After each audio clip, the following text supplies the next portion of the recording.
much to Saints fans' pleasure. Wait, don't act like you're not a part of this. You're right. You're like separating yourself from Saints fans. Are you not experiencing the same? Well. I will say this. My joining that side of the Derek Carr hate is a more recent development and had almost fully and solely to do with him not showing up for the beginning of this new era, right? Like that was my whole problem. If you're going to get paid, you're going to be the starting quarterback. I don't care if you're hurt. You have a brand new head coach. It's a new era of the Saints. If you're going to be the guy, you need to be in the building. Now it makes more sense why I wasn't in the building. Before that, I wouldn't say that I was a Derek Carr fan, and I can understand and explain the grievances that Saints fans have with him, but I did support him. Jim, I very famously put my testicles on the line last season, literally saying that if Derek Carr did not finish as a top 12 quarterback, that I would castrate myself live on air. Thankfully, I think it was either a QBR or passer rating. He actually finished top 12 for the games that he played. Let me just word of the wise, and like, you're doing great. You're doing fine, man. You don't need my help. You're doing fine. Dude, don't ever say you'll do something that you're not willing to do, because there's a really good chance you may have to do it. And saying that you'd castrate yourself on the air is not the same even as Paul Pierce going, I'll walk to work barefoot if they don't win that game. At least that dude still got his nad and his feet. I've never done anything too crazy on air, but you got to understand, I went full litigious with this bet, and I said top 12. So all I needed to find was one stat that he was going to finish top 12, and he could finish top 12 with losses, and I would have said it counts. But whatever. But here we arrive, and there's a million places we could start. Okay, let me start here. What was your reaction to the announcement? Were you at all surprised by it Saturday? Oh, no, definitely surprised, because he had a $30 million injury guarantee. Like, his salary was fully guaranteed for injury, meaning Derek Carr could have just sat there and gotten paid this year. Now, I would say that I thought that Ross Tucker had a pretty good hypothesis on the situation, which was that if he were to try to attempt to go on IR and not play and collect that money, then the Saints could have potentially explored filing a grievance because when the injury was disclosed as it relates to when the extension, when they reworked his contract. And so there's like that. And Ross goes on to kind of intimate, and I heard this is something that you were kind of bouncing back and forth as well, though maybe you're on the other side of it. But Ross goes on to just for the record, I'm generally on the same side as Ross. Okay, because Ross. Like you said, we may not have seen the last football from Derek Carr. Right. I think it's probably a world where today he is sincerely retired. That's my thought.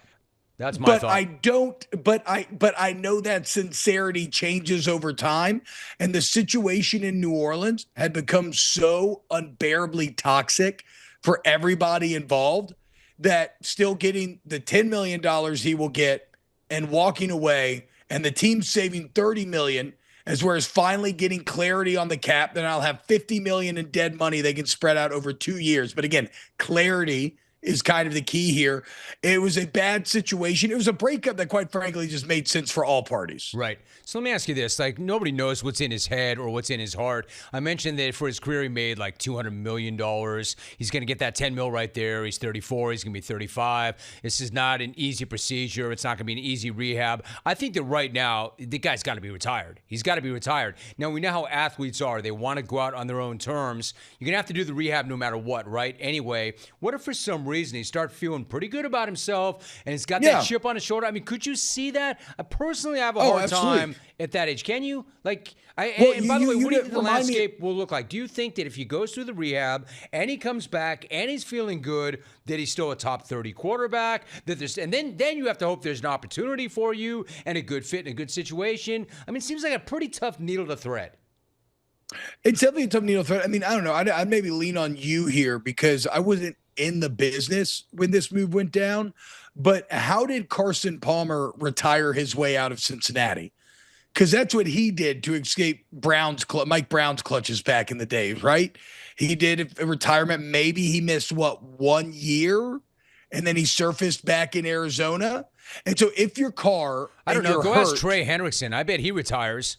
Oh, I bet he retires any minute now. Hey, no, bro, I got stuff on the Bengals. Have you seen the Bengals rookies?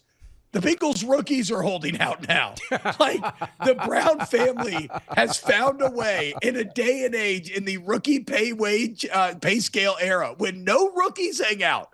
Hold out. The Bengals because they know they'd make more money in NIL family. if they just stayed in school, if they could find a way to transfer and get more. So yeah, look, there's that. Here's the timing. Here's the timing on Derek, though. Why I think playing is still an option potentially. So he's going to have surgery. He knows he's going to have to miss this year, right? He hates it in New Orleans. New Orleans hates him.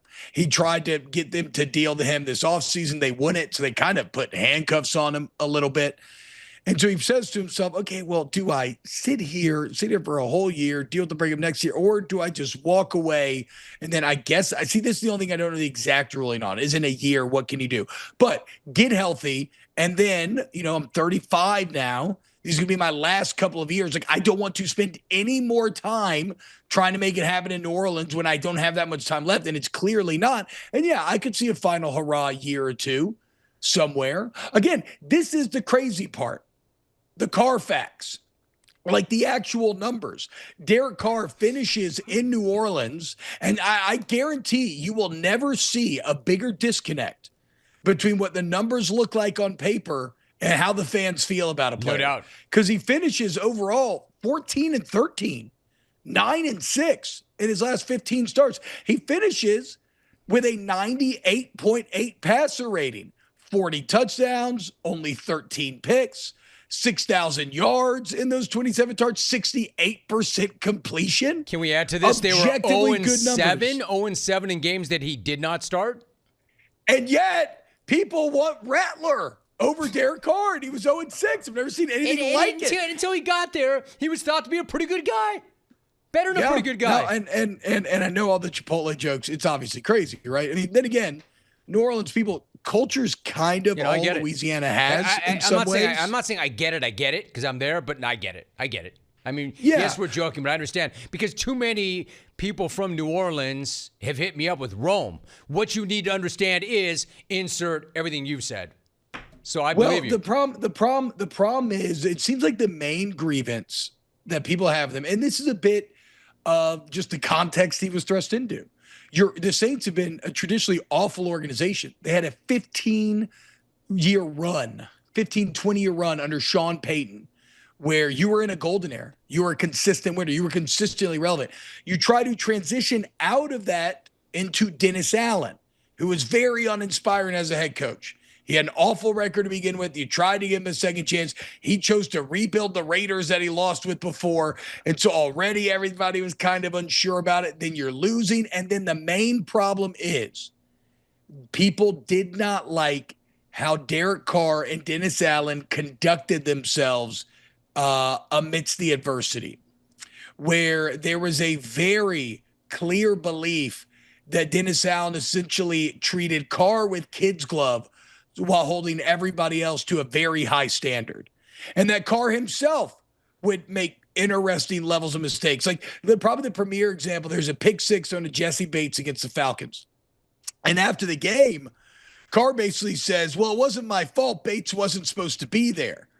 Well, my guy, Nick Underhill, ended up finding out, doing some good investigative journalism, that during that week of practice, that exact same scenario happened, and the practice player got yelled at for, quote, playing it wrong.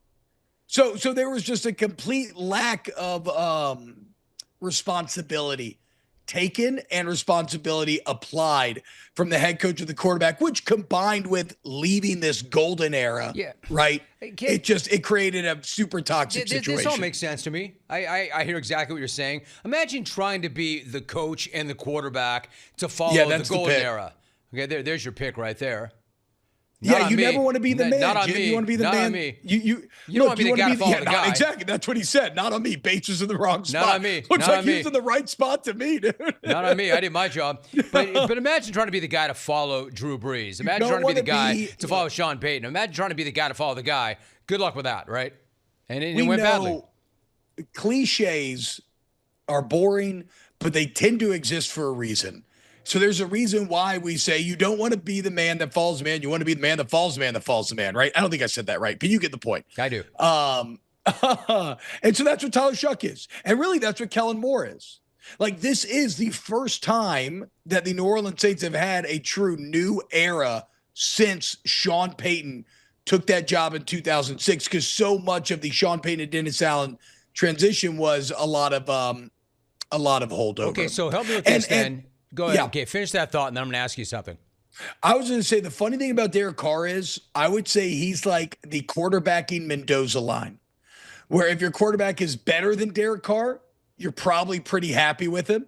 And if your quarterback is worse than Derek Carr, you want a new quarterback.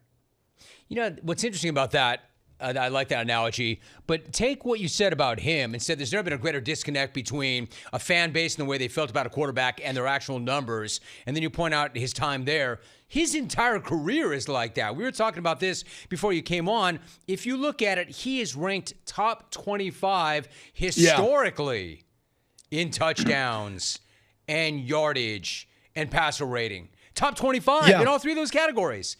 And yet people make it sound like he's one of the 25 worst quarterbacks ever. Well, but no playoff wins. Like anything else, exactly, man. It's the answer is yes to all of it. Right. Is partially his fault? Absolutely. Because one thing I noticed in the Derek Carr experience, because I'm not watching Vegas games super close, but when I'm watching these Saints games super close, is a lot of the numbers came in garbage time. Yep. You know, a lot of already getting your ass kicked, pad the numbers at the end. But also, that's not fair to just like paint his whole career like that. Like you said, he dealt with incredible amounts of turnover in that Raiders organization. And who's been a more incompetent organization than the Raiders have during his career window? Like the Browns, the Jets. Is that it? Like, I mean, No. I said in the Derek Carr career window. Yeah, no, I know. Yeah, yes. I mean, there's too much. You need continuity, right? It's constantly transition. If you've got a new coordinator and or coach every other year, it's going to be awfully tough. And he did put up a lot of numbers. So bring me forward. And he had the 12-4 year where he was a legitimate MVP candidate. Like I said, and you can't take that was. away from someone. Agreed. Like, you don't stumble into that. Right. But the bottom line is, two people can date and they can be in love. Somebody else can try to date that same person and it can be god awful, even though they're the same person they were in the previous relationship. Right. That's just what it is. Different with dance Carr partners, in New Orleans. different dance partners, fit in situation. All right. So where does that leave the Saints? Let me just ask you really quickly. Do you ride with who you have, or do you bring in a vet? What do you think Kellen Moore will do? Do you think Tyler Shough, 26. I mean, there's all this whole thing about this dude is NFL ready right now. Do you think? Here's what I love is that I read off those Carr numbers, right? 98.8 passer rating, 40 touchdowns, 13 picks, damn near 70% completion percentage, a winning record actually when starting. And you ran that dude out on a rail and second lined, in his grave, on his grave when he was gone. You celebrated. It was a literal holiday in the city on Saturday. And the best and funniest part is, what is your gift? Like, what is your reward? Right. Tyler Shough versus Spencer Rattler, baby. Right. Let's go. If that, but that's how sick in the head it's all become down here. I think you explore. I think you can explore some quarterback options. I think the problem. Okay, like let's just use Aaron Rodgers as our vet option here. The problem with that is, I think they have maybe a bit too much invested in Shough. Like ideally, I think they want Shough to be the guy. So we mentioned that the Saints hadn't drafted a first-round quarterback since Archie Manning in 1971, over 50 years. That was actually the first 2 rounds. So Shough technically is the first quarterback they've drafted in the first 2 rounds in over 5 decades, handpicked by new head coach Kellen Moore. I was going to ask you so, that. like, I feel like they have to make him I'm sorry, work. dude. I'm sorry to interrupt. I can't help myself. I was going to ask you that. When you look at Sean Payton, and it took Bo Nix, and people were like, I don't know about that. I don't know about that. No, but he handpicked him, and it worked out great. Does that feel like this? Kellen Moore handpicking Shough. I'm not saying is Shough the next Bo Nix. I'm saying, did he handpick this guy? That's a second-round pick. Does it feel like that's the coach and wants that guy, and he can build and win with that guy? Yeah, 100%. This is Coach Teef's quarterback. All the reporting that I've read on the situation is that they just love Shough from I think that, they worked him out at the Senior Bowl, met with him all around the combine. They hosted him a top 40 visit.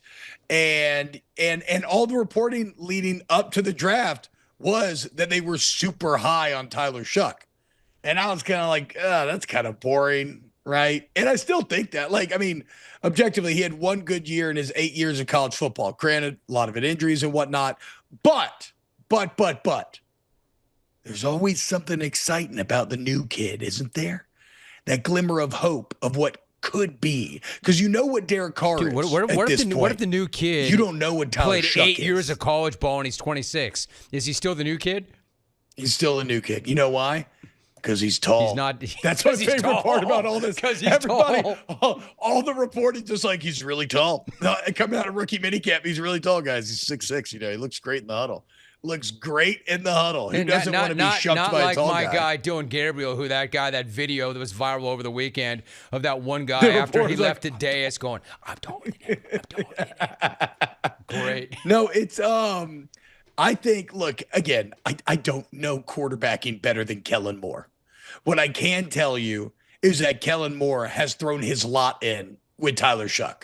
So, like, that's, so he's going to do everything he can to try to make him work. And it's funny, you mentioned kind of pandering to the home crowd, right? He has the original post about I'll die in the field. He goes to Drago's to eat oysters with Mr. Svetanovich.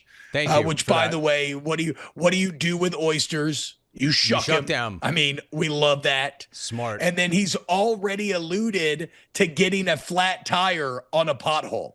Because here in New Orleans, we love to celebrate our crumbling infrastructure because the only way to deal with the anger is through humor when your local government won't do anything about anything. All right, question. Great anecdote. So is the kid smart like that? Did somebody feed this kid this information? Because don't be like the guy who came before you. Or did Derek Carr just not care at all? Like, why would Derek Carr not try to ingratiate himself? I know look, he's Derek Carr. He was 9 years in. He's Derek Carr. This is a kid who's trying to make his presence felt. I want to know, like, what a lot of the. I'll say this. Sorry to interrupt you, but what a lot of the old heads have been saying. Go ahead. Which is funny because on my show, everybody talks about how I interrupt all my co-hosts. So now we're just having a battle of wills here. No, all the old heads seem to be recalling the Mike Ditka era, where most cities would love Mike Ditka. But they did. You guys did. Ditka. You guys did initially until he said the city was filthy.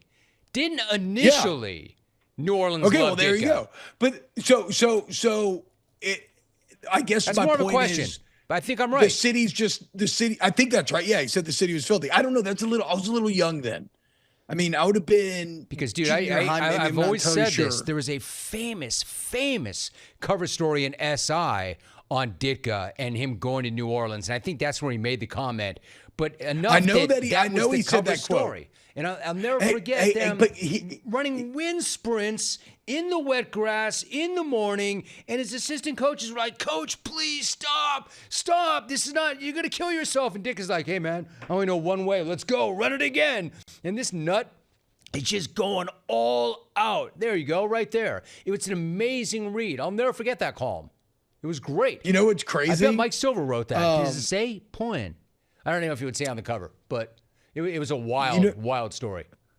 But you know what's crazy is like he's not wrong. The city is kind of filthy. Yeah. But don't say that. But don't say that. We say that about us. Also, it's got it's there's that element, but also within that filth, maybe not even beneath the filth, maybe the filth's a part of it. There is a beautiful, unique European American culture and energy that is. There's an old Tennessee Williams quote.